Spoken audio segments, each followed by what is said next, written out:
The five heads of income under the Income Tax Act are income from salaries, income from house property, profits and gains from business and profession, capital gains, and income from other sources. In this video, we will discuss the provisions relating to capital gains for the assessment year 2021-22, the previous year of which is 2020-21. As you all know, the assessment year starts on 1st April of every year and ends on 31st March of the subsequent year. So for the assessment year 2021-22, the previous year is 2020-21, and this also starts on 1st April 2020 and ends on 31st March 2021. Now, what are the basis of charge under the head capital gains? One is there should be a capital asset. Second, it should be transferred by the SSC. Third, such transfer should take place during the previous year. This is something that we know. The general rule of income tax is the income earned in the previous year will be taxed in the assessment year. And then any profit or gains should arise from such transfer. Such capital gain should not be exempted under Section 54 series. We will look into the exemptions under Section 54 a little later. If all the above conditions are satisfied, then capital gain shall arise and shall be deemed to be the income of the previous year in which the transfer took place and is taxed accordingly. Now, the word transfer is transfer of ownership. We are not looking into transfer of possession of the goods, we are looking into transfer of ownership. Coming to the definition of capital asset, so what is a capital asset or how capital asset is defined under Section 2, subsection 14 in the Income Tax Act. Point number one, any property. Now, this property can either be a movable property or an immovable property, which is held by an assessee connected with his business or profession or not. It can either be because of his business or profession or for his personal use as well. Then it is called as a capital asset. Any securities held by foreign institutional investors, which is invested as per the SEBI regulations, this will always be a capital asset. Now, this will be a capital asset even though it is held as stock in trade, even though it is held as stock in the business. The reason being, stock in trade is not considered as a capital asset, but the only exception is when it comes to securities held by foreign institutional investors, it is always treated as a capital asset even if it is held as stock in trade. Now, this investment has to be done as per the SEBI regulations. The third point when we talk in terms of capital asset is that any rights in Indian company, including right of management or control, this also is treated as a capital asset. When we say rights, definitely we are looking into the investments that is made in order to get the right of management or control. Coming to the exceptions, so the following are not capital assets as per the Income Tax Act. One is the stock in trade, or it can be stock in raw materials or consumable stores held for any of the business or profession. But only exception that we already mentioned in the previous slide as well. Okay, any securities held by foreign institutional investors, it is always a capital asset even if it is held as stock in trade. Except for this, all other stock in trade which is used for business or profession is treated as an exception and it cannot be considered as a capital asset. The second asset which is not considered as a capital asset under Income Tax Act is movable personal effects. Now, this movable personal effects includes wearing apparel, the expensive clothes that an individual wears, and furniture, which is held by an assessee for his or his family members' personal use. But even though these assets are used for the personal use, these are excluded. Okay, so which are they? Jewelry, archaeological collections, drawings, paints, sculptures, and any other work of art. Now, all these are treated as capital assets even if it is held for personal use. So, one of the exception is any movable personal effect is not a capital asset as per Income Tax Act, but these are the exceptions. Exceptions in the sense if it is jewelry or archaeological collection or drawings of any sort or paints or sculptures or any other work of art which an assessee holds even though it is for his personal use, it is treated as a capital asset. Now, to constitute personal effects, assets should be used by the assessee, more important. That's why we say personal effects. Now, daily use is not necessary. Whether the individual, now jewelry may be expensive jewelry is usually is kept in lockers, and only on occasions these jewelry will be used. Okay, so the in order to call an asset as a personal effect asset, it need not be worn, or it may not be used by the assessee on a daily basis. Now, what is the definition of jewelry? Jewelry is a capital asset, and the profits or gains arising from the transfer of jewelry held for personal use are taxable under the head capital gains. Now, whenever we are talking in terms of the jewelry, here we are looking into the transfer. As I already told you, transfer means transfer of ownership of rights. When will the ownership rights gets transferred? When it is sold. Okay, but anyways, we have a separate definition for transfer as well under under the Income Tax Act. If precious stones, metals are sewn or worked or set into these apparels or furniture, then it is classified into the category of jewelry. Now, jewelry need not always be ornaments. In case if there are precious metals or stones that has been used in the making of a sari or a dress material, or if in case if it is used in furniture, in that context also those commodities are treated as jewelry, and thus it is a capital asset even though it is used for personal use. Now, throne made up of gold or platinum or diamond, shirt with diamond buttons sewn into it, all these are treated as jewelry as per the definition of jewelry given by the Income Tax Act. Moving ahead, the third um, asset, which is not considered as a capital asset, is rural agricultural land in India. Remember, the word rural is more important because urban agricultural land are treated as capital assets. Okay, so the first one which is treated as which is not a capital asset is stock in trade, which is used for a business or profession. The second one is movable personal effects. They are also not treated as capital asset, but there are certain exceptions. These six other exceptions to it. Then the third one is rural agricultural land in India. But in case if it is an urban agricultural land situated in an urban locality, then definitely it is treated as a capital asset. Now, agricultural land is described in A and B. Okay, so we have A and B. Agricultural land described in A and B below, being land situated within the specified urban limits, would fall within the definition of a capital asset. So that's why we say, in case if it is urban agricultural land, it is taxable under the head capital gains. Okay, and transfer of such land would attract capital gains tax. In case if the agricultural land is not situated in urban area, but if it is in a rural area, then even when you sell the agricultural land, and if you earn income out of it or you gain out of it, sorry, not income, if you gain out of it, definitely it will not be treated as capital gains. It is exempt from tax. But in case if that agricultural land that you're planning to sell is in urban area, in that case, whatever gains arise out of the sale of such agricultural land will be treated as a capital gains. Okay, because urban agricultural land is treated as a capital asset.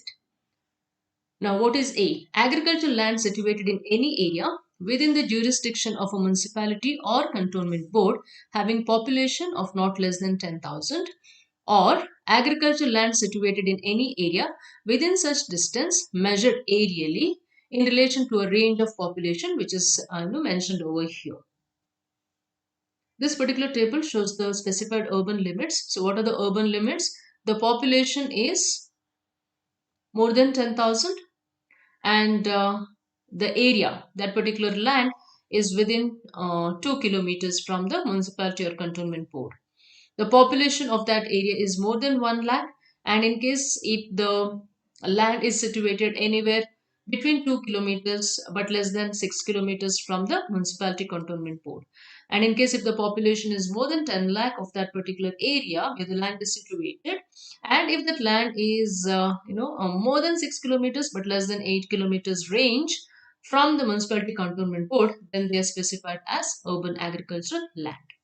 So, capital gain which is arising out of sale of urban agricultural land will not be treated as agricultural income. You already know that agricultural income are exempt from tax, but if in case if you're looking into urban agricultural land, it is not exempted under section 10 subsection 1. So, capital gains arising from such transfer would be taxable under section 45. Another asset which is not treated as capital asset is gold deposit bonds. Now, gold deposit bonds issued under Gold Deposit Scheme 1999 or gold deposit certificates issued under Gold Monetization Scheme of 2015 and Gold Monetization Scheme of 2018 as notified by the central government will not be treated as a capital asset. As such, there is no capital gains arising out of such assets.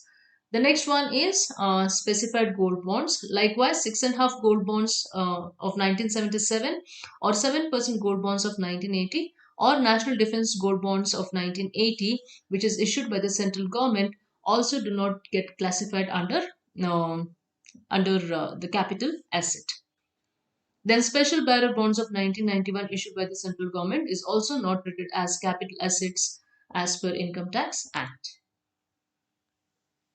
So this is the gist of what has been discussed, in the past few minutes. So capital asset, as per Section 2, subsection 14, property of any kind held by an SSC, whether or not connected with his business or profession, and any securities.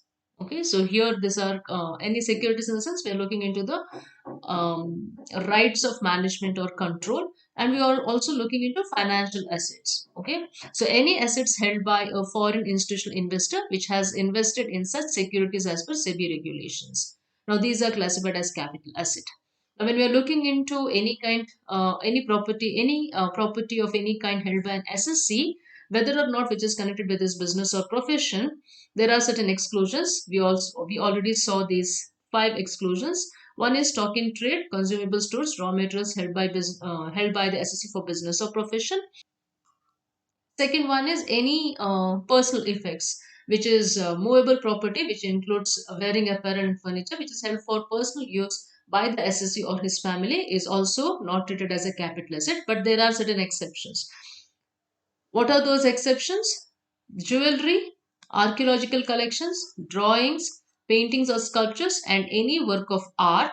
All these are exclusions from personal effects. Now, what about personal effects? These are excluded from the definition of capital assets, and these are the what do you say, exclusion from personal effects. That means to say all these are treated as capital assets. Okay, personal effects are not treated as capital assets because these are exceptions. They are excluded from capital asset definition. But there are exceptions to these personal effects, which means to say ultimately these are treated as capital assets. Okay. Then rural agricultural land is also an exclusion, which is not treated as a capital asset. 6.5 gold bonds, 7% gold bonds, national different gold bonds, special bearer bonds, which are issued by central government, are also not capital assets. And then gold deposit bonds issued under the Gold Deposit Scheme of 1999, deposit certificates issued under the Gold Monetization Scheme of 2015 as notified by the central government will also be excluded from the definition of capital asset. Moving ahead, there are two types of capital asset as per section 2 subsection 42 subsection A. One is short-term capital asset and the other one is long-term capital asset. So basically capital assets can either be short-term capital assets or it can be long-term capital assets. As per section 2 subsection 42A, short-term capital asset means a capital asset which is held by an SSC for not more than 36 months immediately preceding the date of its transfer. That means to say, if I'm selling a asset today, okay, if I'm, let us say today is 4th December 2021, if I'm going to sell an asset, I should be holding this asset for a period of more than 36 months. 36 months means 3 years. So I should be the owner of this asset for more than 3 years. If I hold this asset for 3 years and then if I sell it, then it will be treated as a long-term capital gain. If in case if I'm selling it within 36 months, okay, if I'm holding it for less than 36 months, then it is treated as a short-term capital asset. So I purchase an asset. If I use it for less than 3 years and before 3 years I sell it off, then it is short-term capital asset. In case if I hold it for a period of more than 36 months, then it is treated as a long-term capital asset. So as per section 2 subsection 29A, long-term capital asset means a capital asset which is not a short-term capital asset. In short, the capital asset should be held by an SSC for more than 36 months while immediately preceding the date of its transfer. So before he sells that particular asset, he should be holding it for at least a period of 36 months, 3 years. In that case, it will be long-term capital asset. So I buy a car. Let us say I buy a car in 2020 and in 2021 I sell it, then it turns out to be a short-term capital asset. I've bought a car in, let us say, 2000 and I'm selling it in 2021, then definitely it is a long-term capital asset because I've held that particular asset for more than 3 years. Now, there are certain exceptions. Now, these assets, the following assets becomes long-term capital asset if the holding period is more than 12 or 24 months. In the previous slide, we have specifically mentioned that in case if an asset is held for more than 36 months, then it is a long-term capital asset, and if it is held for less than 36 months, it is a short-term capital asset. But there are certain exceptions to this rule wherein this 36 months can either be 12 months or 24 months. That means to say, in certain cases, if the asset is held for more than 12 months or for more than 24 months, they will still be categorized as long-term capital asset and they will not be short-term capital asset. This is specifically true in financial assets. Now, when we say financial assets, we are looking into shares or debentures or units of Unit Trust of India or mutual funds, etc. All these are financial assets. So, when we are dealing with financial assets, we look into a time frame of 12 months and 24 months. Okay, we are not looking into the time frame of 36 months or 3 years. So, in case if it is a financial asset, like for example, if it is listed equity or preference shares in a company, or if it is listed securities other than units, or if it's units of Unit Trust of India or equity oriented mutual fund, or if it is zero coupon bonds, then you call such assets as a long term capital asset if you hold it for a period of more than 12 months, that is 1 year, and you call it as a short term capital asset if it is held for less than 12 months. Likewise, in case of unlisted equity or preference shares, that is shares in private or unlisted public companies, or in case of immovable property being land or building or both, in both these cases, the time frame is 24 months. That means to say, it will be treated as a long-term capital asset if you're holding that particular asset for more than 24 months or 2 years and then selling it off. And in case if you're holding it for less than 24 months, then such assets are called as short-term capital assets. Okay, so in case of financial assets, the time frame is 12 months. In case of shares or debentures or bonds, etc., in such cases, in these four cases, if you're purchasing it and holding it for 12 months, and after 12 months, let us say after 1.5 years you sell it, then it will be treated as a long-term capital asset. But in case if you're selling it before 1 year of your purchase, then they are short-term capital assets. But in case of unlisted equity or preference shares and immovable property being land or building, the time frame that we're looking into is 24 months. If you're holding it for more than 24 months, 2 years, and then selling it off, it's a long-term capital asset. And in case if you're selling it well before this 2 years time frame, then you call it as a short-term capital asset. Now, why are we dividing these capital assets or categorizing these capital assets into short-term capital assets and long-term capital assets? What is the need for it? One is because of tax incidence. Tax incidence under capital gains depends upon whether the asset is long-term capital asset or short-term capital asset, and the rate of tax is also different. If asset is short-term capital asset, the gain that arises out of it is called as short-term capital gains, and if the asset is a long-term capital asset, then whatever gains you get by selling that particular asset, it is treated as long-term capital gains. In case of a depreciable asset like machinery, etc., where the assets gets depreciated, where you charge depreciation, when you're charging depreciation, what happens is you bring the value of that particular asset at the beginning of the year, you bring the value of that asset after depreciating it. So technically, it means to say that would be the market value at which you're going to sell.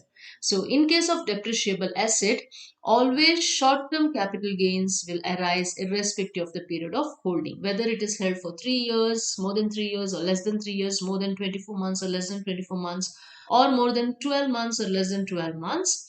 Okay, anyways, we cannot categorize it into 12 months and 12 months especially, because it's not a financial asset. In case if it is a depreciable asset, always short term capital gains will arise, because you always start with the opening balance of the asset. So what is opening balance? Over the years, from the cost of the asset, you're depreciating, you're deducting depreciation.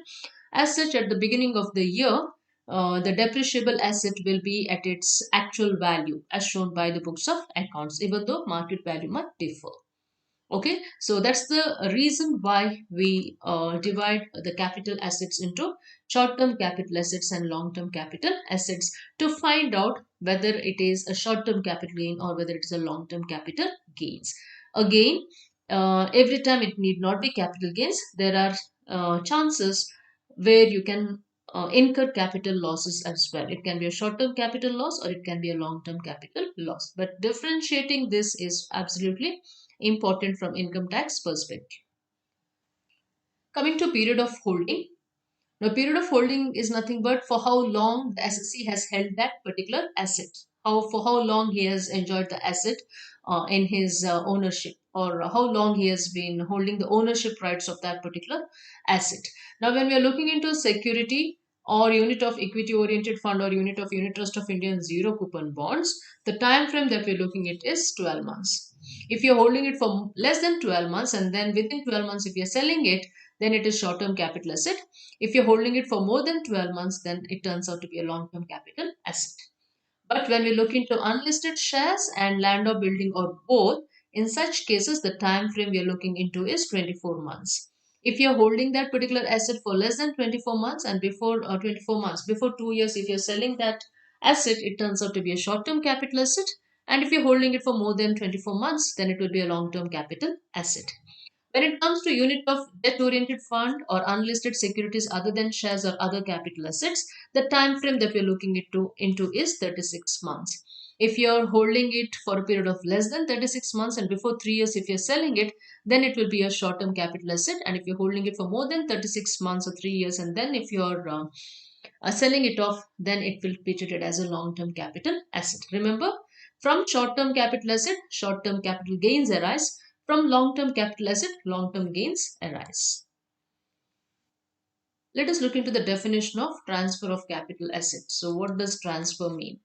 It means sale, exchange or relinquishment of the asset, or extinguishment of any rights on the asset, or compulsory acquisition of any capital asset under any law, or conversion of capital asset into stock in trade, or maturity or redemption of zero coupon bonds, or giving possession of immovable property under part performance of a contract, and transactions which have the effect of transferring the enjoyment of an immovable property by way of power of attorney. Okay, in such cases, when there is change of ownership rights, when there is change of ownership rights, then you call it as a transfer. Okay, and in all these cases, you call this exchange of capital asset as transfer. Okay, coming to the date of completion of transfer, when will you say that the transfer is completed? In case of a movable property, the date on which the property is delivered after the contract of sale, once the contract of sale takes place and after the property is delivered, we say that is the date of completion of transfer for a movable property. In on which date you have made an entry in your books of accounts is irrelevant. Okay, so the actual thing that is looked into is delivery of the property after the contract of sale. When are you going to enter it in the books of accounts is immaterial. Now, this is in relation to movable property. If it is an immovable property, then when do you say the transfer is complete? One, the documents are registered, or the date on which the deed is executed or registered. And second, if the documents are not registered, In such cases, what will be the date on which the transfer is completed? The following conditions are to be satisfied. This is in case if the documents are not registered. One, there should be a contract in writing. Then transferee has paid the money on it, has paid the consideration, or is willing to perform his part of the contract. And the third one is transferee should have taken the possession of the property. Now, these three conditions should be satisfied in case if the documents are not registered, okay, for an immovable property. But if the documents are registered for an immovable property, then the date of completion of transfer is the date on which the deed is executed or registered. Now, for solving the problems, this is the pro forma. So, this is the pro forma for computation of income under the head capital gains. We look into the full value of consideration received or accruing as a result of transfer. So, what do you mean by full value of consideration? It is nothing but sale proceeds. How much money you are getting by selling the asset. So, that is full value of consideration.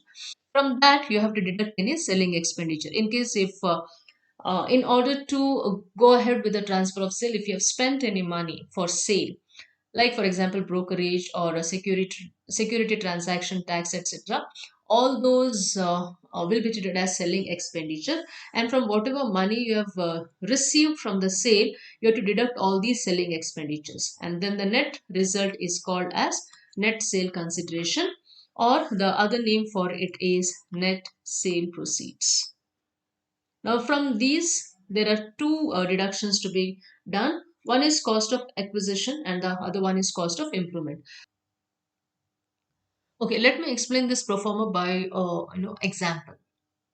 Let us say I have a building and I'm selling that building for 9 lakh rupees.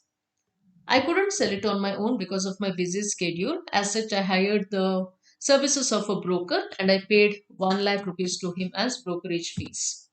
So the net amount that I have now by selling that building is 8 lakh rupees. Now this 8 lakh rupees is not my gain because I've spent something while I purchased it. Let us say some 3 years back I purchased this property for 5 lakhs. Okay, I have purchased this building for 5 lakh, and then I had painted it and added one bedroom to it, etc. Now that is what is called as cost of improvement. Let us say I've spent 2 lakh on cost of improvement.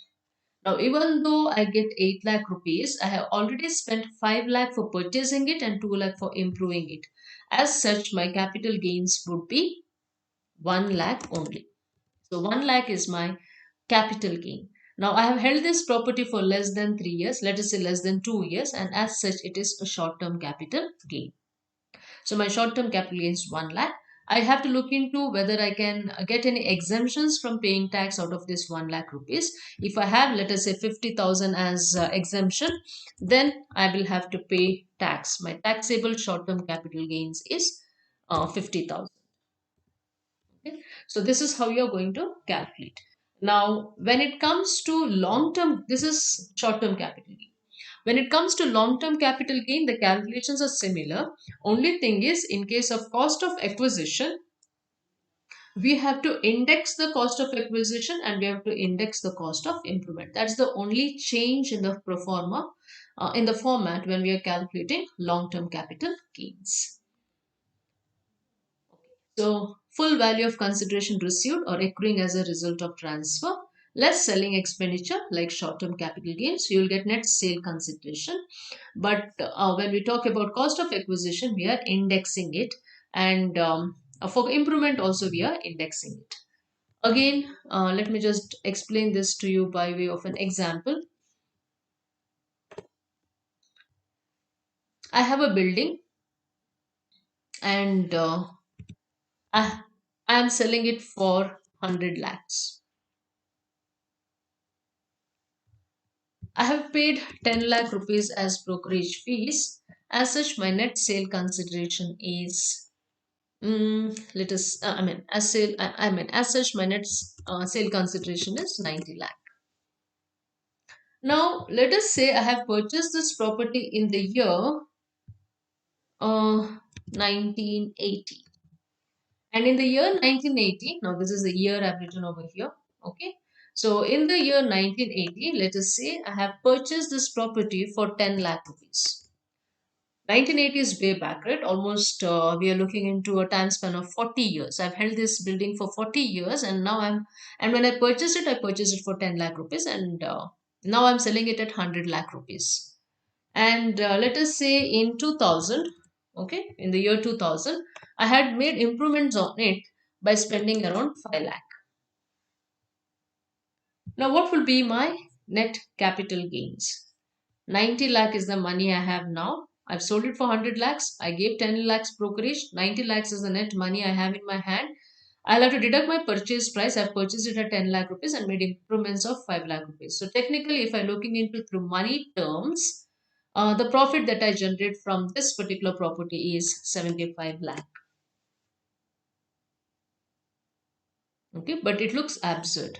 Why is it absurd? Because in the year 1980, even though I had paid 10 lakh rupees, that 10 lakh rupees was worth much more. Okay, so what you have to do is 10 lakh that you paid in 1980 has to be converted into rupee terms as per the current rupee value. Okay, I repeat, when it comes to the year 1980, whatever 10 lakh I paid then, it was a huge amount then, even though it looks very small amount now, because we're looking into a time span of 40 years.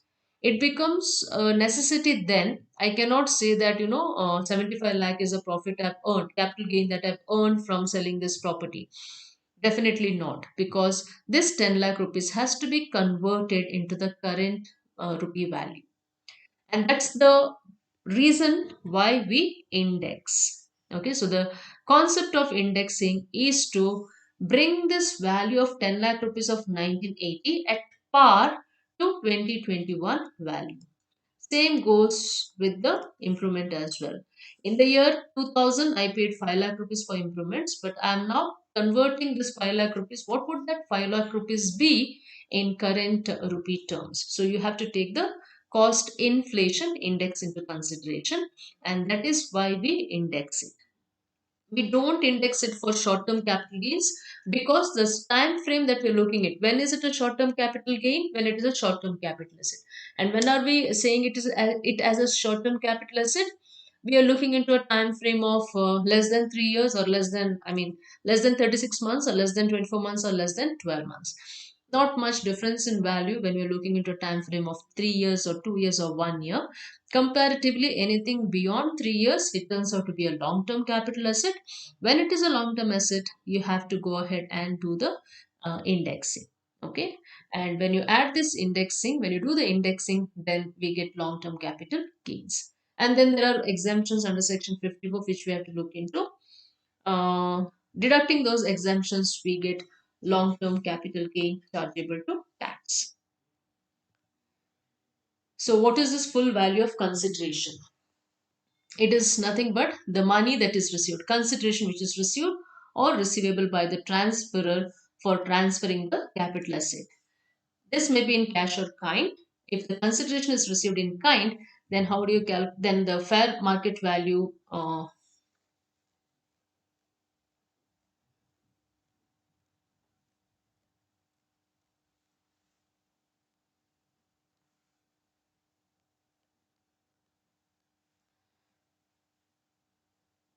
The consideration is received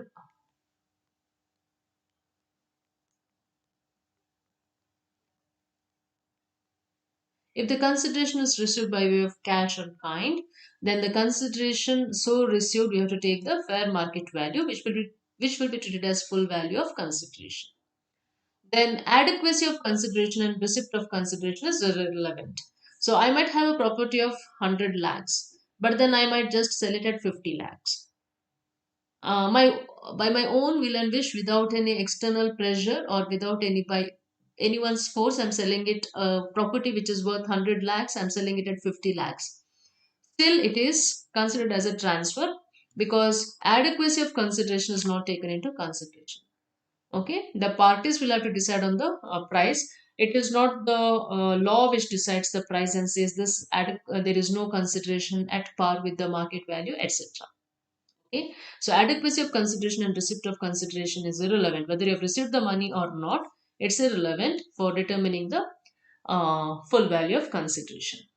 Now, when it comes to employee stock ownership plan, shares, debentures, or warrants, these are transferred. If it is transferred under a gift or if it is irrecoverable trust, okay, then then the full value of consideration will be the fair market value on the date of transfer. What is the market value? Fair market value of the asset on the date of transfer.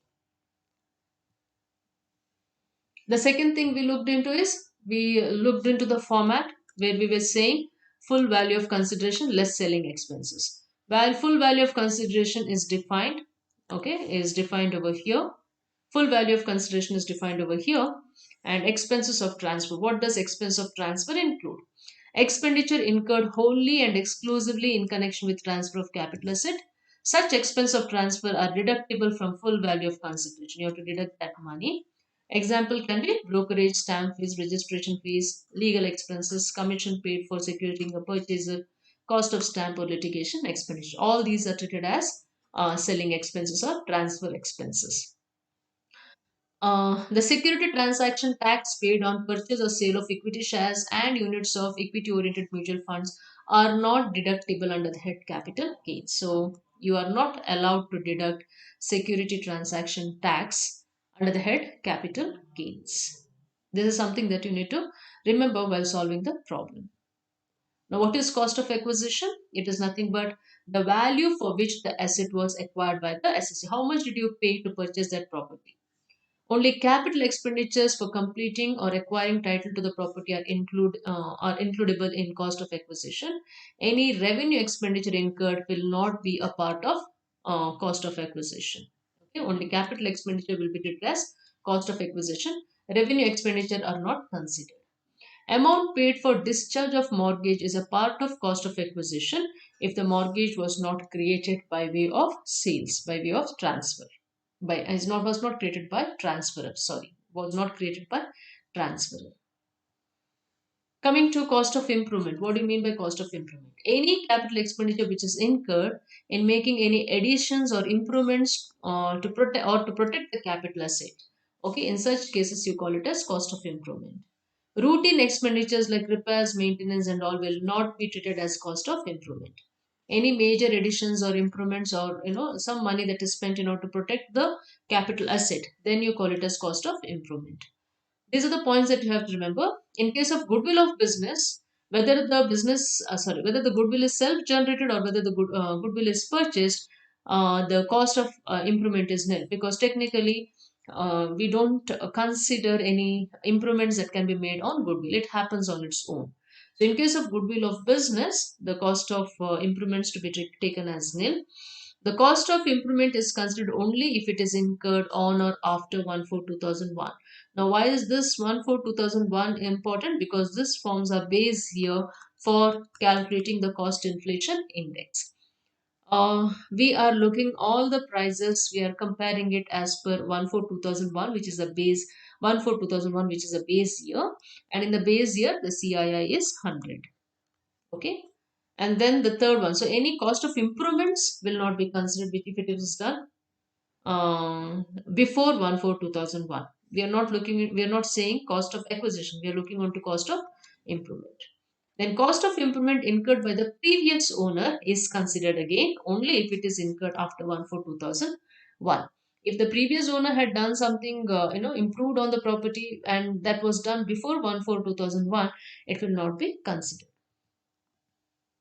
Now, this is the formula for indexed cost of acquisition. So, indexed cost of acquisition, I told you this happens only in case of long-term capital asset. So, cost of acquisition divided by cost inflation index of the year in which the asset was first held by the SSC or cost inflation index of 2001, 2002, whichever is later. We already told you the year that is considered as base is 1/4/2001. So, that is what is considered. So, year 1/4/2001 after that. Okay. Into CI of the year of transfer of asset. If capital asset is acquired before 1/4/2001, this year is important because that is the base year for our calculations. SSC have the option to take the fair market value of the asset on 1/4/2001, or the cost of acquisition of the asset before 1/4/2001, in case if the fair market value is greater than the original cost of acquisition. Now, this option is not available in case of depreciable assets and goodwill of business or other similar assets. Okay. Coming to indexation, no indexation is available in following cases, even if these assets are long-term capital assets. So, which are the ones which where there is no indexation, even though these are long-term capital asset?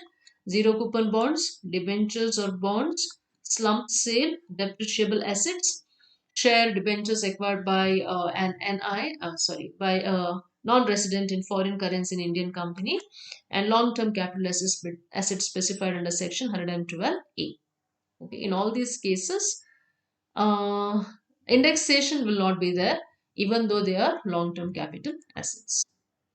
Then how are you going to calculate indexed cost of improvement? Indexed cost of improvement is similar to indexed cost of acquisition.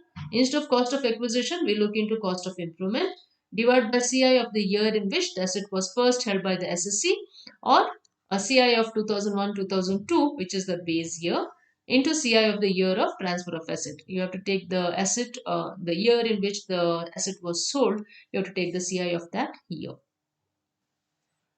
Now, full value of consideration in case of transfer of land and building held as capital asset. Now, in case if actual sale consideration is more than stamp duty value, then take the actual sale consideration as full value of consideration. Now, this we are talking about land and building. In case if the actual sale consideration is less than the stamp duty value, then take the stamp duty value. Okay, so the thing is we have to take whichever is higher. If sale consideration is higher, take sale consideration. If stamp duty is higher, take stamp duty. But if the stamp duty value is less than or equal to 105% of the actual sale consideration, then actual sale consideration will be taken as the full value of consideration for computing capital gain. So in case if stamp duty value is less than or equal to 105% of actual sale consideration, then take the actual sale consideration. Now this is in relation to transfer of land and building. Exemptions from capital gains are given under section 54, 54B, 54D, 54EC and 54F. These are the major ones. Okay. The first row talks about eligibility. Who are the SSC who can claim these deductions? Deduction under section 54 can be claimed by individual or HUF, Hindu undivided family. 54B exemption can be claimed by individual or Hindu undivided family. Section 54F can be claimed by individual or Hindu undivided family, whereas Section 54D can be claimed by any SSC. It can be a company, a form of organization, it can be body of individuals, it can be association of persons, it can be Hindu undivided family, it can be an individual SSC. Anyone can get an exemption under Section 54D. So same applies to Section 54EC as well. Okay. Now, when is this exemption applicable? What sort of asset transfer will attract exemptions under these sections? In case of Section 54, it has to be a residential house. So, if you're selling a residential house and if it is a long-term capital asset, then you can claim deduction under Section 54. If it is an urban agricultural land, you can get an exemption under Section 54B. If it is land and building forming part of an industrial undertaking, then you can get a deduction under Section 54D. If it is land or building or both, and if it is long-term capital asset, then you can get deductions under section 54EC. And any long-term capital asset other than residential house, you can go for exemption under section 54F. Now, what are the conditions for 54 section? For exemption under section 54, income from such house should be chargeable under the head income from house property. For section 54B, land should be used for agricultural purpose by the SSC or his parents or Hindu undivided family for 2 years immediately preceding the date of transfer. Under section 54D, land and building having been used for business or undertaking for at least 2 years immediately preceding the date of transfer, and the transfer should be by way of compulsory acquisition of the industrial undertaking. Compulsory acquisition means the SSC does not voluntarily want to sell it, but because of some rule by the government, he is forced to sell it. Okay. Coming to section 54EC, there is no provision for other conditions. Whereas in case of section 54F, SSC should not own more than one residential house on the date of transfer. He should not purchase within 2 years or construct within 3 years after the date of transfer another residential house. Coming to the qualifying asset or asset in which capital gains has to be invested. Once sold, whatever money is received, how that money has to be taken care of.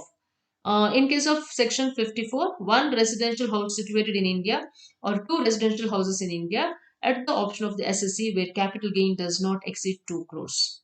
For 54B, land for being used for agricultural purpose, it can either be urban or rural. In case of section 54D, land or building or right in land or building. In case of 54EC, the money has to be invested in bonds of uh, National Highway Authorities or RECL or any other bond notified by the central government, which is redeemable after 5 years. In case of 54F, one residential house situated in India. Coming to time limit for purchase or construction, the purchase should be within 1 year before or 2 years after the date of transfer or construct within 3 years or 3 years after the date of transfer. Here, purchase within a period of 2 years after the date of transfer. In this case, purchase or construct within 3 years after the date of transfer for shifting or re-establishing the existing undertaking or setting up a new industrial undertaking. Now, purchase within a period of 6 months after the date of transfer, and here purchase within 1 year before or 2 years after the date of transfer, or construct within 3 years after the date of transfer. Not to worry, while solving the problems, you will understand how exactly these exemptions gets applied to. And what is the amount of exemption available? Whole cost of new residential house or two houses, as the case may be, or capital gain, whichever is lower, which is exempt. In case of 54B, cost of new agricultural land or capital gain, whichever is lower, is exempt. In this case, cost of new asset or capital gain, whichever is lower. And in case of 54EC, it is capital gain or amount invested in specified bonds, whichever is lower. Maximum permissible investment out of capital gains arising in any financial year is rupees 50 lakhs, whether such investment is made in the current financial year or subsequent financial year or both. When it comes to section 54F, cost of new residential house, the value of it has to be greater than or equal to net sale consideration of original asset. In such case, entire capital gain is exempt. But if the cost of new residential house is less than the net sale consideration of the original asset, then proportionate capital gain is only exempted. The last exemption is in relation to the sale of residential house. Now this is relating to exemption under section 54. Here the exemption is under section 54 EC. Now whatever long-term capital gains that arises by sale of a residential house, if that money has been invested in one or two residential houses as the case may be in India, then the exemption is purchase. What you should do, you have to purchase within 1 year before or within 2 years after, and construction within 3 years after the date of transfer. Then only you get exemption for the capital gains which has been invested in the new house. Now when it comes to investment, if that money which you have sold by way of consideration, by way of sale proceeds, by selling a residential house, then such investments, if it is made in the bonds of NHAI or RECL or any other notified bonds, then you get exemption under section 54 EC. Here, the exemption is under section 54. Now, this investment has to be made within 6 months from the date of transfer. Okay, if it is made after 6 months, you will not get the benefit of exemption under section 54 EC. Now, what is the exemption limit? Capital gains or amount invested in bonds, whichever is lower, is exempt, but the maximum amount that is exempted is 50 lakhs. Okay, there is a clause over here. The exemption under section 54 EC is available in respect of capital gains on transfer of capital asset being land or building or there's one important note that you need to keep in mind. The long-term capital losses cannot be set off against short-term capital gains. So you have a long-term capital loss of, let us say, 10 lakhs, and you have this is a loss, right? As such, it is in brackets. Whereas in case of short-term capital assets, you have a capital gain of, let us say, 15 lakhs. Okay. Now you cannot set it off and say that my net gain is 5 lakh. You cannot say this. That means to say you cannot deduct the loss of long-term capital losses from short-term capital gains. It is not allowed. As such, there is no question of setting off of losses of long-term capital assets against short-term capital gains. That's an important note that you need to keep in mind. Okay, that's all about the theory. Now, all these theory that you all have studied, we will apply it in the problems. We will solve around three problems, and all these three problems are, a variety of problems, different in nature. Um, yeah, we'll start with the first problem. Let us go ahead and solve this problem. Mr. Sam purchased a residential house on 20th July 2018 for rupees 10 lakh and made some additions to the house incurring rupees 2 lakh in August 2018. So he purchased it in the year 2018 July and made some additions to the property in the month of August 2018. He sold the house property in April 2020 for rupees 20 lakh. Out of the sale proceeds, he spent rupees 5 lakh to purchase another house property in September 2020. What is the amount of capital gains taxable in the hands of Mr. Sam for the assessment year 2021-22? The first thing we need to look into is our assessment year. Our assessment year starts on 1st April of 2021 and ends on 31st March 2022. What's the previous year for this assessment year? The previous year is 1st April 2020 to 31st March 2021. Now, the house property was purchased in the year 2018. It was purchased on July 2018. Okay, and it was sold in the month of April 2020. So you need to find out for how many months or how many years the house property was owned by Sam. So from 2018 to 2020, so in 2018, July, August, September, October, November, December. So in 2018, he held the asset for 6 months. In 2019, he held it for the full 12 months, right? And in the month of, sorry, and in the year 2020, he has held the asset for 4 months. July, he has purchased it in 20th, on 20th. So definitely it will be somewhere around 21.5 months. Okay. So he has held the asset for nearly 22 months, or we can take it as 21 months. Okay. Now, what is the, whether this particular asset, then whether it is a long-term capital asset or whether it is a short-term capital asset. If any land or building or house property is held for less than 24 months, then it is a short-term capital asset. And if it is held for more than 24 months, then it is a long-term capital asset. Let me quickly take you back to the provisions. In case if it is a land or building or house property, that is in short, if it is an immovable property, then you call the asset, capital asset, as a long-term capital asset if it is held then held for a period of more than 24 months, and if it will be a short-term capital asset if it is held for less than 24 months. Now coming back to the problem, the asset is held for 21 months. As such, it is a short-term capital asset. And any gains that are arising from short-term capital asset is called as short-term capital gains. So this is a case of short-term capital gains. Remember, first and the foremost, you need to identify whether it is a short-term capital asset or whether it is a long-term capital asset. Let us quickly go ahead and solve this problem. So calculation of taxable capital gains. So we have already identified this asset as short-term capital asset. As such, any gains that are arising from short-term capital asset will be treated as short-term capital gains.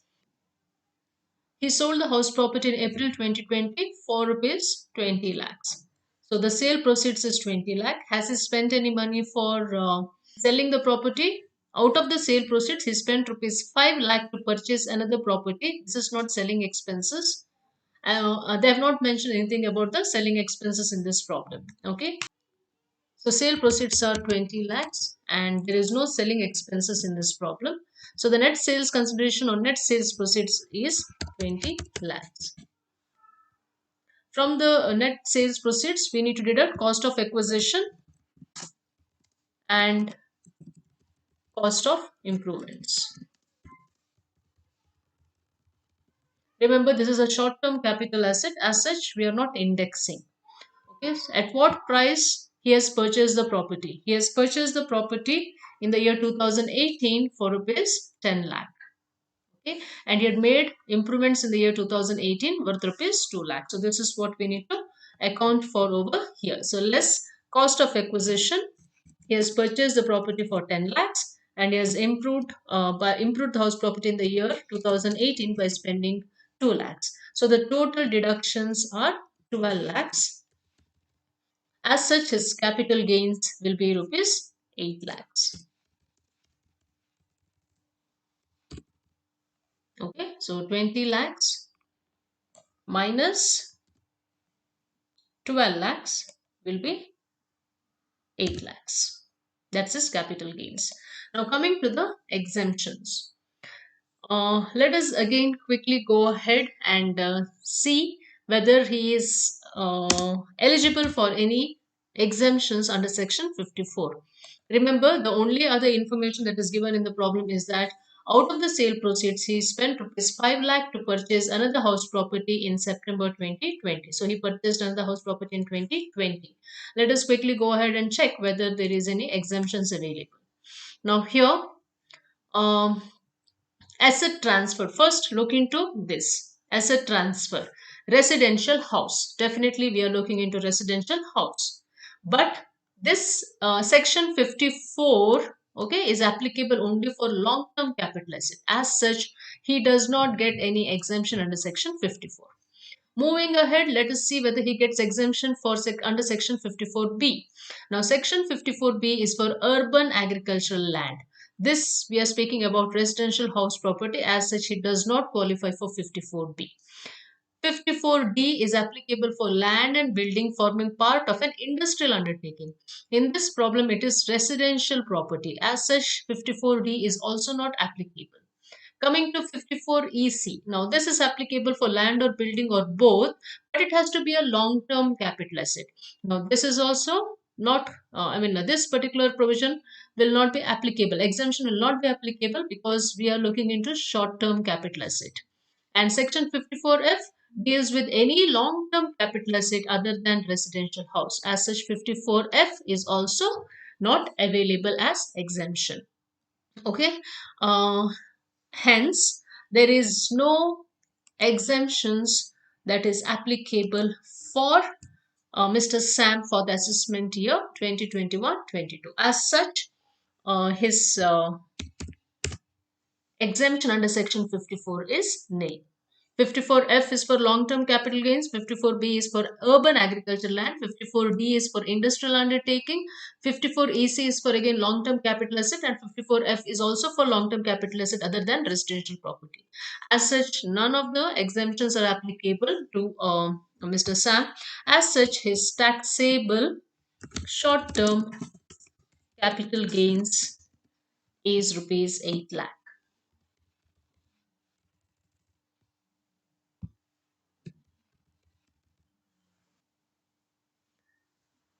Okay, that was a simple problem and it is under short-term capital gain. So remember, first and the foremost, you need to identify whether it is a short-term capital asset or whether it's a long-term capital asset. From there, you start solving problems under capital gains. Let us quickly go ahead and solve the second problem. Mr. Neelkant sells the following assets. Compute his capital gains for the assessment year 2021-22. So we are looking into three assets which Mr. Neelkant has sold during the assessment year 2021-22. One is jewelry, then the house property, and the third one is listed shares.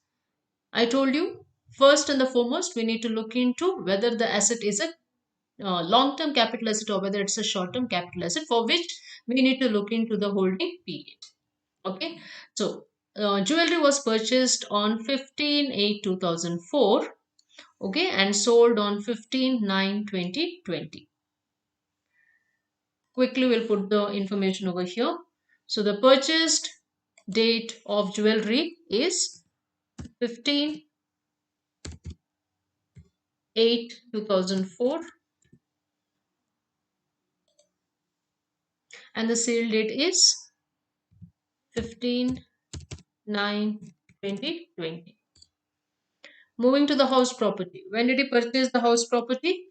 He purchased the house property in the year 1996, okay, and sold it on 1/10/2020. So, house property, purchased it on 1/4/1996 and sold it on 1/10/2020. Definitely it is within the previous year. Coming to the listed shares, he purchased it in the year 2020 and sold it in the year 2021. Okay, so listed shares, he purchased it on 18/9/2020 and sold it on, when did he sell it? Sold it on 15/2/2021. 15/2/2021. So, for how long did he hold jewelry? As a recap, I'll quickly take you back to the provisions. For immovable property, it is 24 months, but for movable property, other capital assets, the time frame is 36 months. For other capital assets, the time frame is 36 months. Okay, so for jewelry, we need to look into 36 months. What about the house property? House property is immovable property. So the time frame that we're looking into is 24 months. Coming to listed shares. How about listed shares? The time frame that we're looking for listed shares are 12 months. Okay, so let us quickly find out the holding period of the three assets of Neelkant and then find out what the capital gains would be. Jewelry, we are looking into a time frame of more than 36 months because this is a movable property. Okay, so whether it is long-term capital asset, yes, 2004 to 2020, he has held the asset for more than 15 years. 15 years. As such, it is a long-term capital asset. If it is immovable property, the time frame is 24 months. Okay, he is holding it for more than 24 months, 1996 to 2020, almost 30 years. Sorry, not 30 years, almost for 24 years. As such, this asset is also long-term capital asset. When we are talking about listed shares, if it is unlisted shares, it is 24 months. If it is listed shares, we are looking into a time frame of 12 months. Now, 18/9/2020 to 15/2/2021. So, September, half month. October, November, December, January, and February again, half month. Okay, he has held it for less than 12 months. As such, it is a short-term capital asset. Now we have identified long-term capital asset and short-term capital asset when it comes to jewelry, house property, and listed shares. Quickly, let us solve the problem. Calculation of taxable capital gains of Mr. Neelkant for the assessment year 2021-22, previous year 2020-21. So, what's the sale consideration of jewelry? For what price did he sell the jewelry? He sold it for rupees 2,50,000. Okay, so quickly we'll write the details over here. He sold the jewelry for 2,50,000.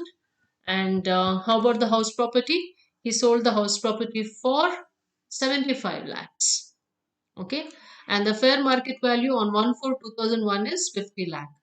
As of now, how much did he receive the money? He received 75 lakh. We are not bothered about what the market value is when we are looking into sale proceeds.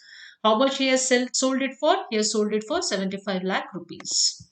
So house property,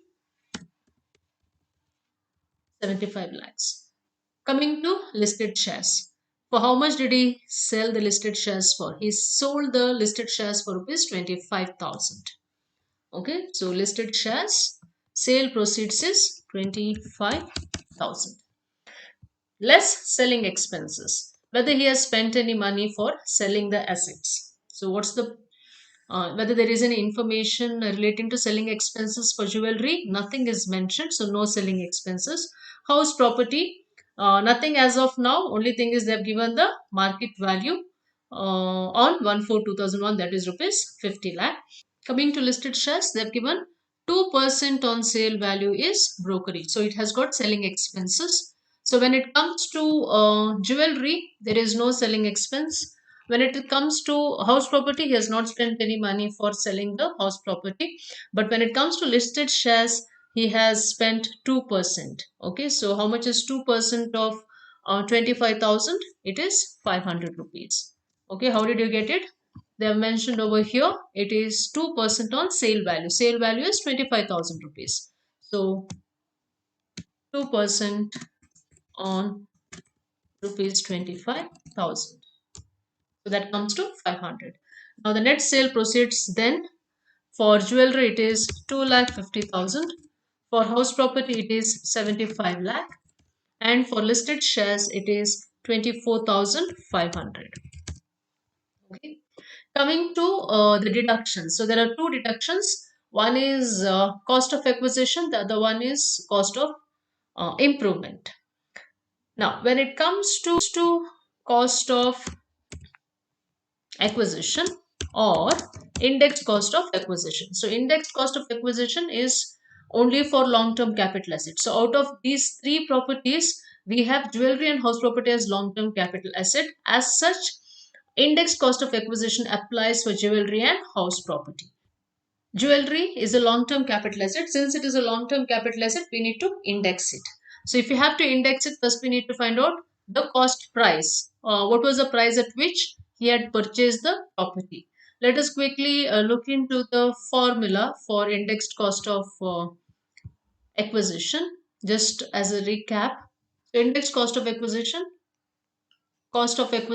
divided by cost inflation index of the year of transfer of asset and cost inflation index of the year in which the asset was first held by the SSC or 2001 2002, whichever is later. So let us find out what's the cost inflation index for jewelry. The jewelry was purchased in the year 2004. Okay, so 2004 or 2001, whichever is later. 2004 is later. Cost inflation index is 113 and the purchase value is 1,25,000. So when we are indexing, we need to look into the purchase price of the asset. Applying the formula, so index cost of acquisition is the price at which the property was purchased. So jewelry was purchased for rupees 1,25,000. Okay, into cost inflation index of the year in which cost inflation index of the year in which the asset was transferred. The asset was transferred in the year 2020. Sale date is 15/9/2020. Right? As such, the index is 301. Okay, divided by cost inflation index of the year in which the asset was purchased. Asset was purchased in the year 2004 2005 and during that time the cost inflation index is 113. So divided by 113. So the answer will be 3,32,965. Okay, so that will be the index cost of acquisition. Coming to the house property, let us quickly look into the house property. The house property was purchased in the year 1996. Okay, cost inflation index started only in the year 2001. So whichever is later, 2001 is later. So you should take 2001. Okay. Uh, the sale date is 1/10/2020. It was purchased for 42 lakhs. Okay. But the market value on 1/4/2001 is rupees 50 lakh. So what's the market value? 50 lakh. I told you since it has been purchased in the year 1996, we are not taking cost inflation index of 1996 because the cost inflation index base year is 2001. So in the year 2001, this 42 lakhs was in the year 1996 he paid and purchased. 2001 the fair market value is 50 lakh. As such, when you're calculating the cost indexed cost of acquisition, you need to take 2001 as the date because cost inflation index started in the year 2001. Asset was purchased before 2001 when cost inflation index was not there. But you can't take 45 lakhs, sorry, 42 lakhs. Why you can't take 42 lakhs? Because it is of the year of 1996. We don't want the year of 1996. We want the value when we are taking the base year. So in the base year, the value of the property was 50 lakh. So here it will be rupees 50 lakhs is the value on in the year 2001. So 50 lakh into the property was sold in the previous year divided by cost inflation index is 100, the base year. Okay, what's the reason? 1996 or 2001, whichever is later. 2001 is later.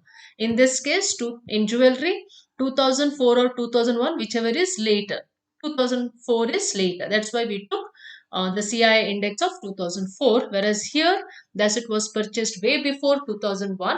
As such, we will take the fair market value as on 2001, that is the base year. So 50 lakh into 301 divided by 100 will be 150 lakh 50,000. Okay, so this will be the index cost of acquisition of house property. When it comes to listed shares, it's a short-term capital asset. As such, there is no indexing. What is the price at which the listed shares were purchased? It was purchased for rupees 22,000. Okay, so purchase prices 22,000. Remember, this is cost of acquisition. Okay, wherever in all these cases it is indexed cost of acquisition. So I'll put it over here. Cost of acquisition for listed shares. Okay, and indexed cost of acquisition for jewelry and house property because they are long-term capital asset. Same explanation for cost of improvements.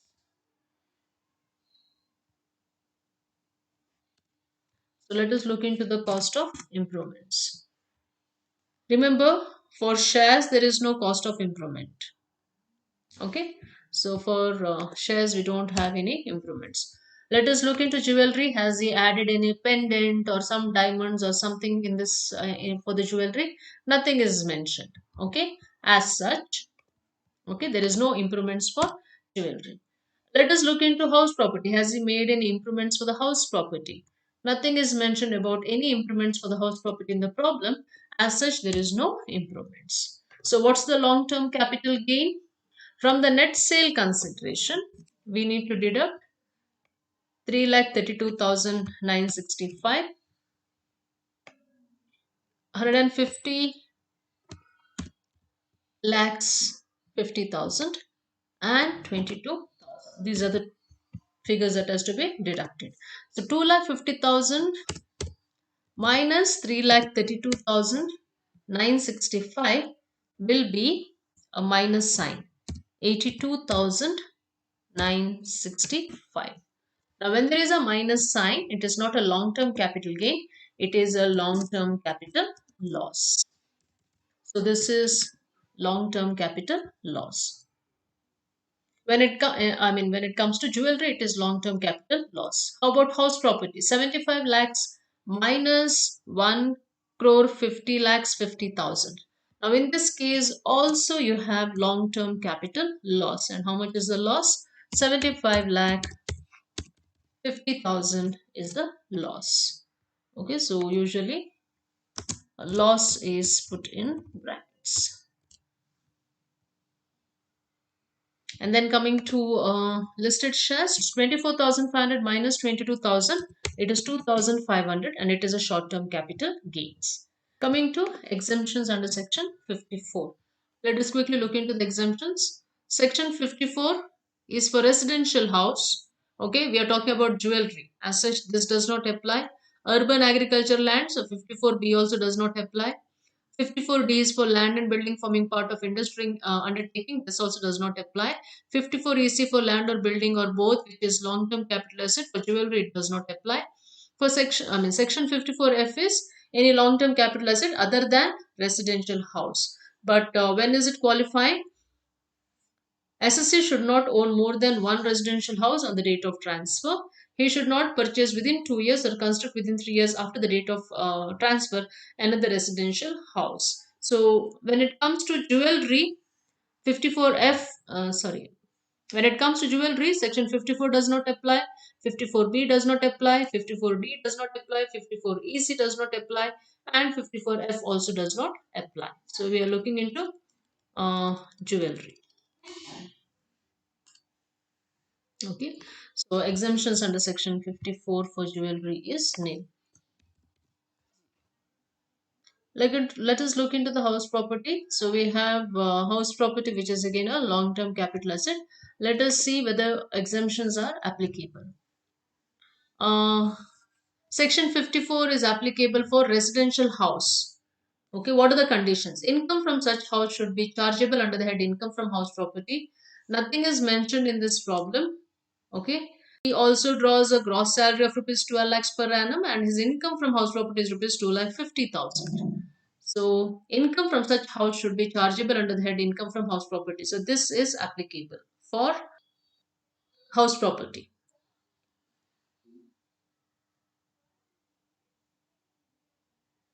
What is a qualifying asset? That is asset in which capital gains has to be invested. He should invest it in one residential house situated in India or two residential houses in India at the option of the SSC where capital gains does not exceed rupees 2 crore. Now, in this problem, definitely we don't have a capital gain. What do we have? We have capital loss. When there is no capital gains, there is no question of looking into exemptions. You don't get exemptions for loss, you get exemptions only when you're having a gain. Okay, and coming to listed shares, exemption is nil for listed shares as well because it is a short-term capital asset. For short-term capital gains, there is no exemptions applicable. Okay. Exemption under section 54 is not applicable for capital loss. So let's find out taxable capital gains slash loss. So in case of jewelry, you have a loss of 82,965. For house property, the loss is 75 lakh 50,000. And for listed shares, there is a short-term capital gain of 2,500 rupees. Okay. Exemptions not applicable because there is long-term capital loss. Let us look into the income from various sources for this problem because they have also given in the problem they have given gross salary of rupees 12 lakhs and house property 2 lakh 50,000. So what is his income? Gross salary. Gross salary given is 12 lakhs. He also has income from house property.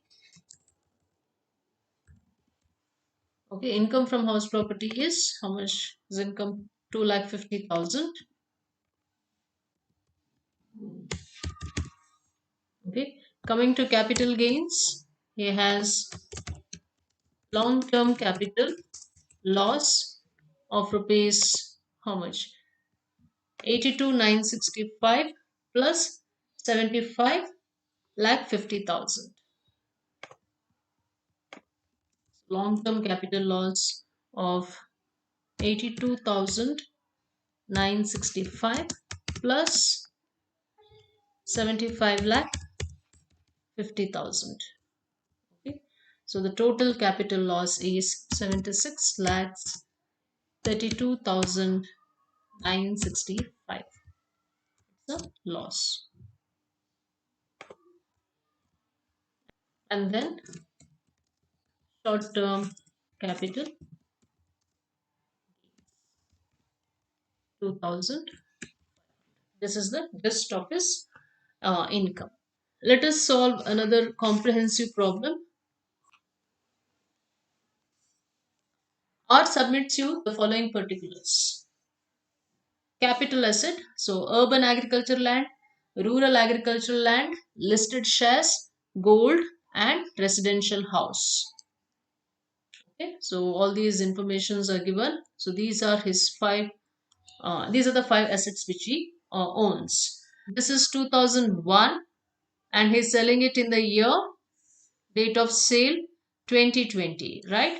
As such, urban agricultural land is the first one. Urban agricultural land is a long-term capital asset. Okay. Rural agricultural land, 2004 and 2020. Anyways, rural agricultural land is exempt from tax. So rural agricultural land is, you don't get any gains out of it, okay, because it is exempt from tax. Listed shares, how about listed shares? He purchased it in 2019, that is August 2019, sold it in 2020, July 2020. As such, it is a less than 12 months, right? As such, it is a short term capital asset. Next, coming to gold, movable property, 1996 and 2021. Definitely, it is a long term capital asset. Residential house, 1985, 2021.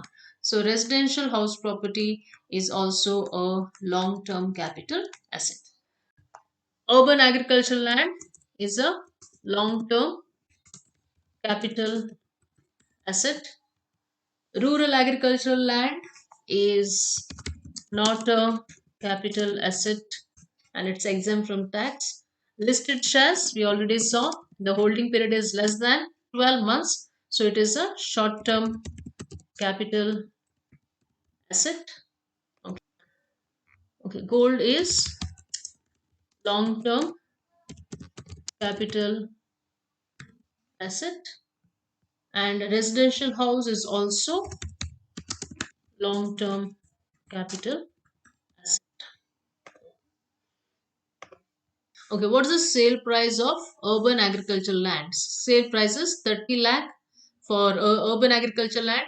Anyways, we are not considering rural agricultural land for our calculations. Listed shares, it's 1 lakh 44,000. Gold, it is 12 lakhs, and residential house, it is 13 lakh 97,200. Quickly, let us put these figures over here. So, sale consideration of urban agricultural land is 30 lakhs.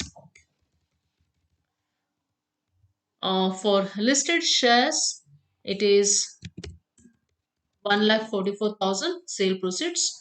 For gold, it is 12 lakhs. And for residential house, it is 31 lakh 97,200. Okay. Let us see whether there are any selling expenses. There is no selling expenses involved. As such, it is nil for all the cases. Okay. So what's the net sale consideration? It is 30 lakhs, 1 lakh 44,000, 12 lakhs and 31 lakh 97,200. So here we have indexed cost of acquisition. Okay.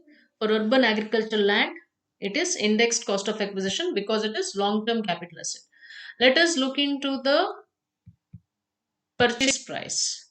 For how much was urban agricultural land purchased? It was purchased in the year 2001.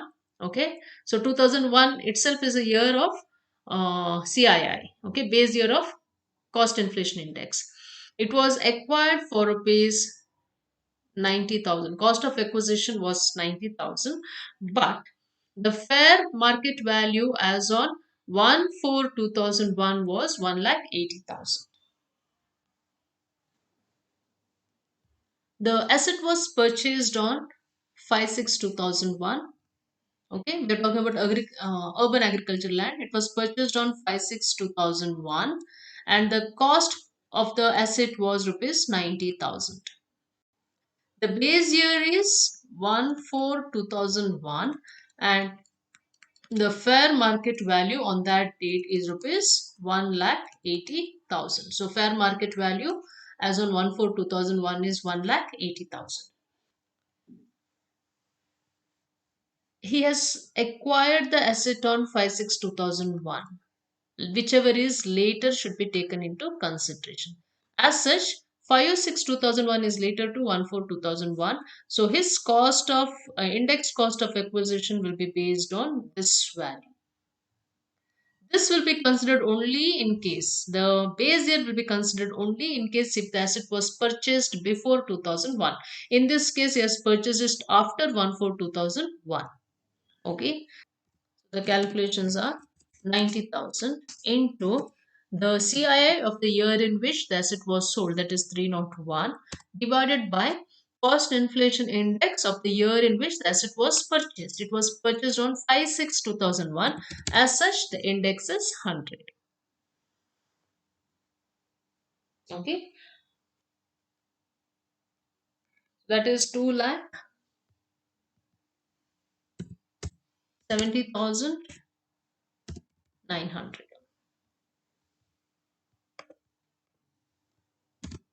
That's its indexed cost of acquisition. For rural agricultural land, it is nil. Let us look into short-term capital asset, that is listed shares. Remember, in case of listed shares, we don't have indexing because it is short-term capital asset. Okay, since it is short-term capital asset, we have to take the direct cost. So, what's the cost at which the listed shares were purchased? It was purchased cost of acquisition is 1,08,000. Okay, so here it is 1,08,000. We are not indexing it because it is short term. Let us look into what's mentioned for gold. Let us look into the date of acquisition. It was purchased in the year 1996. So 1996 is the year of purchase.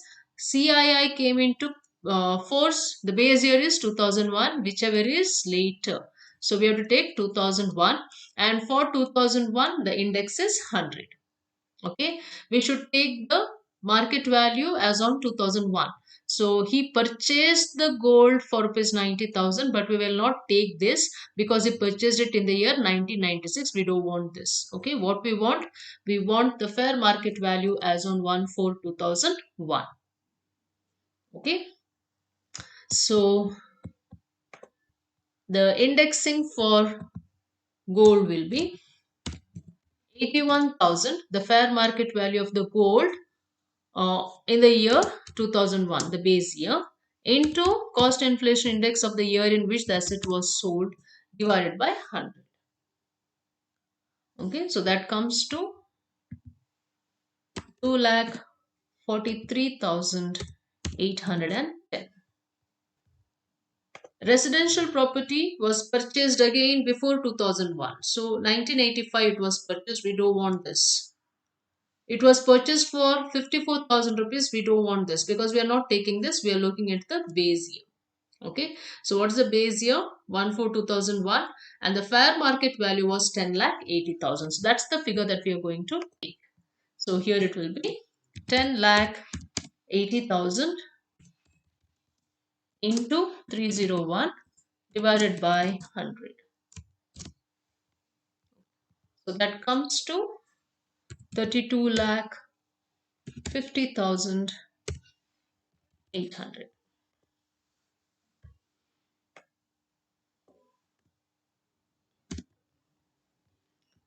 Coming to indexed cost of improvement, let us check whether there is an improvement for urban agricultural land. There is no improvements at all for any of the assets. No information is given, so cost of improvement is nil. If there is cost of improvement, again you have to index it for long-term capital asset. The way in which it is done is similar to cost of acquisition. Now in this case it is 0. Here also it is 0. For all the cases it is 0. So what's the long-term capital gain for urban agricultural land? It will be 27 lakhs 29,100 capital gains. For short-term capital asset, it will be for listed shares. It will be 1,44,000 minus 1,08,000. That will be 36,000. For gold, it will be 12 lakhs minus 2,43,810. So that comes to 9,56,190. And for residential house, it will be 31,97,200 minus 32,50,800.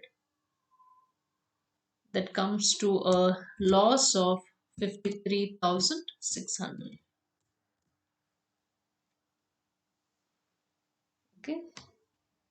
Okay, so these are the long-term capital gains and short-term capital gains. We don't have losses here. Everything is gains only.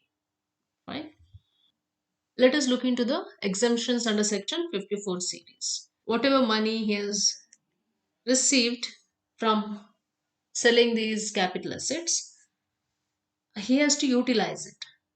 Okay, but even before he utilizes it, he has an option of maintaining this money or depositing and keeping this money in capital gains account scheme. Okay, so what he has done, he deposited rupees 9,20,000 in capital gains account scheme as he intends to buy agriculture land later.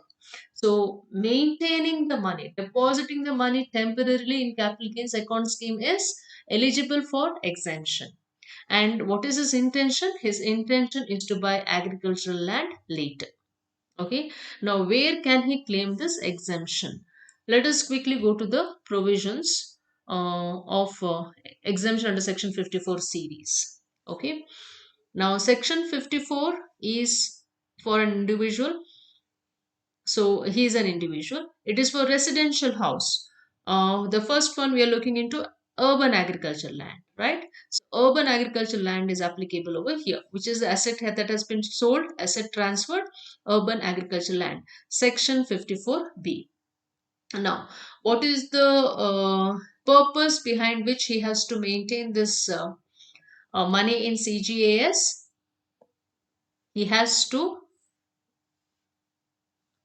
land should be used for agriculture purpose, anyways urban agriculture land, so we assume that it has been utilized or used for agriculture purpose. Land for being used for agricultural purpose, qualifying asset, that is asset in which capital gains has to be invested. Where should he invest this money which has temporarily kept in capital gains account scheme? He has to use it for purchasing another agricultural property, either urban or rural. Let us go back to the problem and see what is he going to do. He is intending to buy agricultural land later. That means to say he qualifies for exemption under section 54B. Okay, but this investment, remember, uh, he has to purchase it within a period of 2 years after the date of transfer. So he can keep this money in CGAS, capital gains account scheme, for a period of 2 years. But within the 2 years from the date of sales of this property, he has to purchase this agricultural land which is intending to purchase. If later, if he purchases, if the time frame exceeds and if he purchases after 2 years, then whatever exemption was claimed now will be taxable after 2 years. Okay, so that's the provision for capital gains for depositing in capital gains account scheme. So he is temporarily keeping it in the account scheme, capital gains account scheme, with an intention of buying an agricultural land later. As such, section 54B exemption he can claim, but only thing is he has to purchase this agricultural land within the next 2 years from the date of sale. When did he sell the property? He sold the property on 16/8/2020. So before 16/8/2022, he should purchase this agricultural land.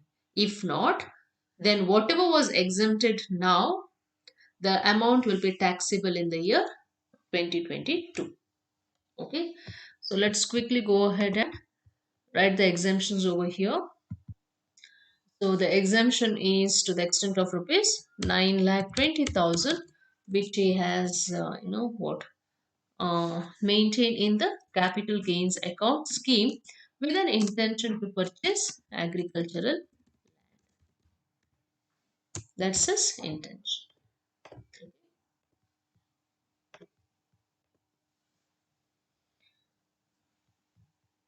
Are there any other exemptions he can claim? Out of the sale proceeds of gold, he purchased residential house property of rupees 6 lakh on 15/5/2020. Okay. Out of the sale proceeds of gold, he purchased residential house property of rupees 6 lakh.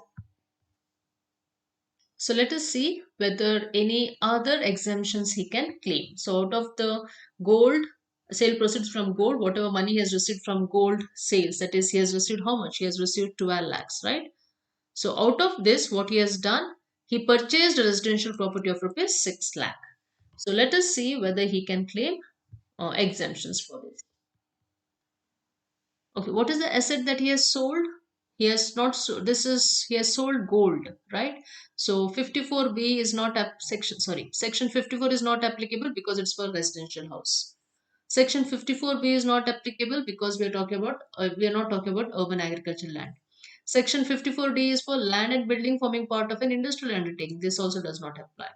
Section 54AC is land or building or both. This also does not apply. What has it transferred? He has transferred gold. Transferred in the sense sold. Any long-term capital asset other than residential house. Now this means that it is gold, so any, and it's a long-term capital asset. So any long-term capital asset, that is gold in this case, other than residential house, it is not residential house. So he can think of claiming exemptions under section 54F. Now, what is the conditions here? It can be claimed by an individual. He is an individual. So this is satisfied. This is also satisfied. What are the other conditions? SSC should not own more than one residential house on the date of transfer. He should not purchase within 2 years or construct within 3 years after the date of transfer another residential house. He should not own more than one residential house. Let us see if he is holding two residential houses. Whatever residential house he had, okay, he has sold it. So he does not have any residential house property as of now. He has purchased residential house property of rupees 6 lakhs. So this is the only residential property now he is purchasing after selling the gold. Okay.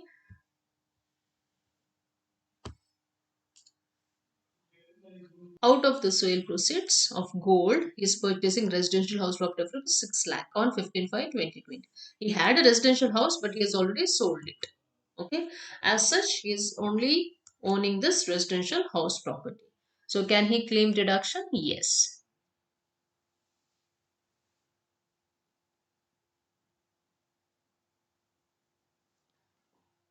He has sold this house property on 1/3/2021, whereas he is purchasing this property on 15/5/2020.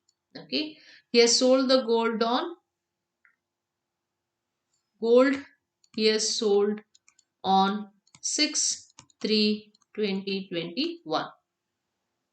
Okay, this is gold sales. Okay, this is new property purchased, new house property purchased. This is the existing house property he has sold. Keep this in mind. So because we are looking into the time frame of these many years, SSC should not own more than one residential house on the date of transfer. Okay, what is the date of transfer? Date of transfer is gold transfer is 6/3/2001. He's selling gold. SSC should not own more than one residential house on the date of transfer. So the gold he is transferring on 6/3/2021. During that time, he was owning only this house, residential house, which is sold on 1/3/2021. Even this he is not holding because he sold it well before he sold the gold. Okay, so he's not owning this house. Which house is not owning? This house is not owning because he's already sold it.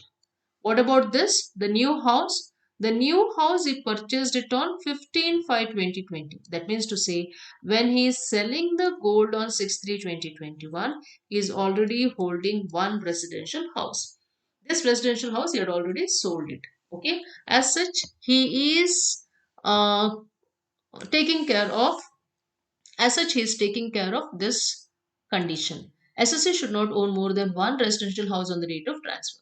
He should not purchase within 2 years or construct within 3 years after the date of transfer another residential house. What is the date of transfer? 6/3/2021 is the date of transfer. Within 2 years. So 2 years time frame is 6/3/2023.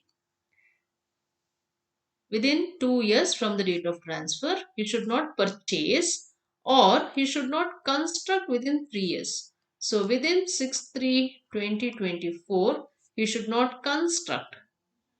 So for construction, 3 years is given. For purchase, 2 years is given. Okay. So when is he purchasing it? He has already purchased it, right? He purchased the new property on 15/5/2021. As such, um,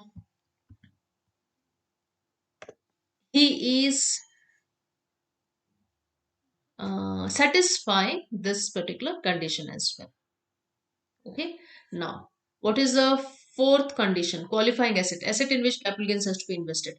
One residential house situated in India. He is purchasing one residential house situated in India. What is the time limit for purchase or construction? Purchase within 1 year before. So, has he purchased this property within 1 year before? Purchase within, what is the time limit for purchase of construction is purchase within 1 year before or 2 years after the date of transfer or construct. Has he purchased this house property 1 year before the transfer? Yes. When was the gold transferred? Gold was transferred on 6/3/2021.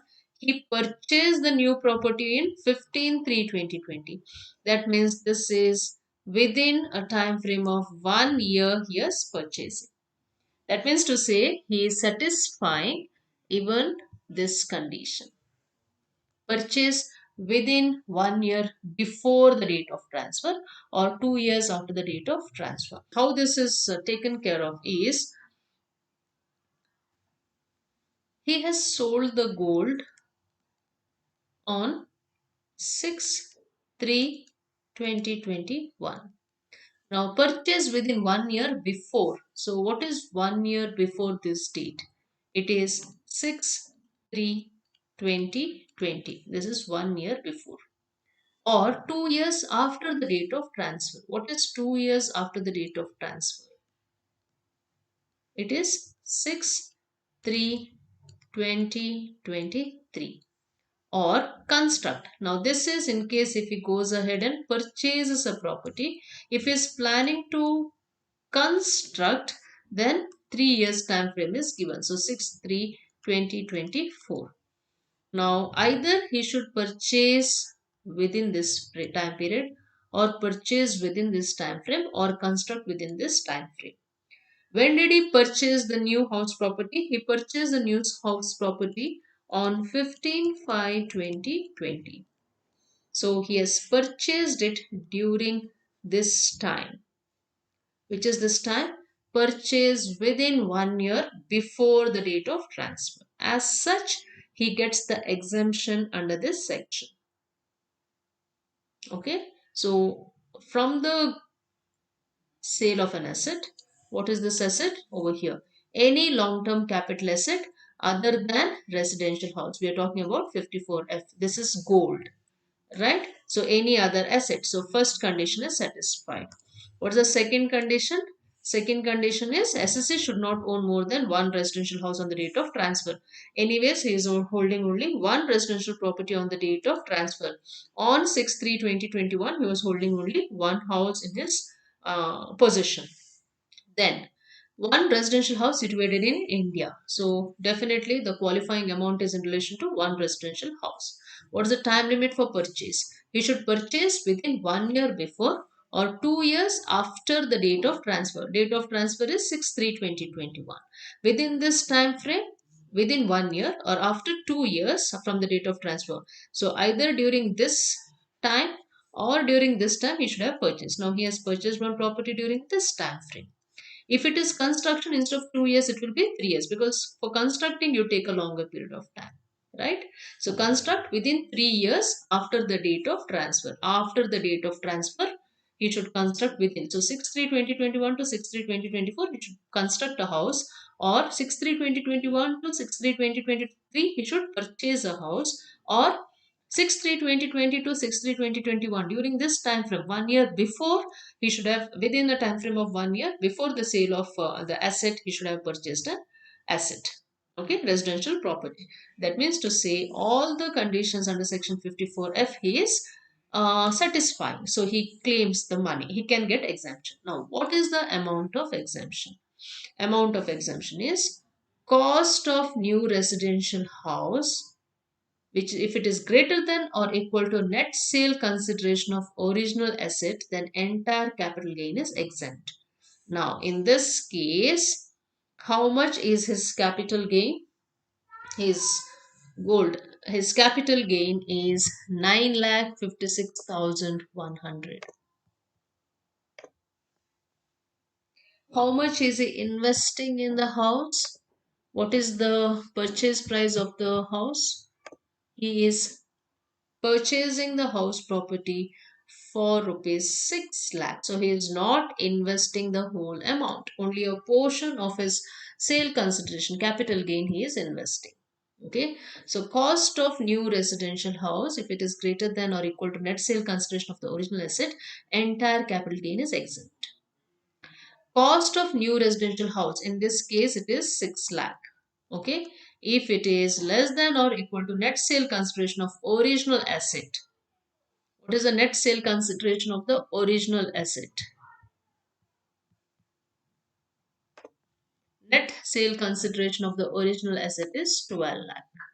So 9,56,190 less than, oh sorry, 6 lakh is less than uh, 12 lakhs. In which case, okay, proportionate capital gain is exempt. In which case, proportionate capital gain is exempt. What is this proportional capital gain? For 12 lakhs, for 12 lakhs, the money he is investing is 6 lakh. Okay, for 12 lakh, the money he is investing is 6 lakh. So for rupees 12 lakh net consideration, okay, this is his net proceeds. How much is he investing in the house property? He is investing only rupees 6 lakh. Okay. What is his net capital gains? Net capital gain is 9,56,190. This is the long-term capital gains, right? So this is what we are looking into. 9,56,190 from gold. His long-term capital gain is 9,56,190. So for 9,56,190 of long-term capital gains, okay, what will be his proportional deduction? So how much exemption he can claim? He can claim an exemption equal to 9,56,190 into 6 lakh divided by 12 lakh. So the amount of exemption that he can claim under section 54F is proportional, and that is 4,78,095. So let's get over here. So in this case, proportionate capital gain is exempt. So what is this capital gain that we have calculated? The capital gain that we have calculated is 9,56,190. We should calculate proportionate of it. How do you calculate proportionate? For 12 lakh of net consideration, he has spent 6 lakh rupees in purchasing a new property.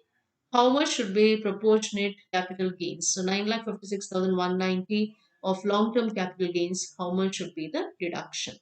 Okay, so that is what we need to write over here. So let us put these figures in our calculations. Okay, the exemption that is going to get is under section 54F.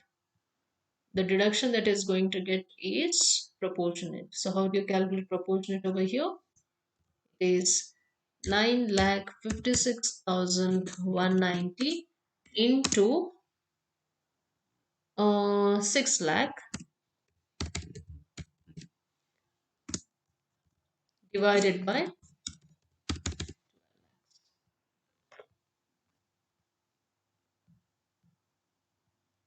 so the amount of deduction will be 4,78,095. So that will be the amount of deduction under section 54F. 9,20,000 is under section 54.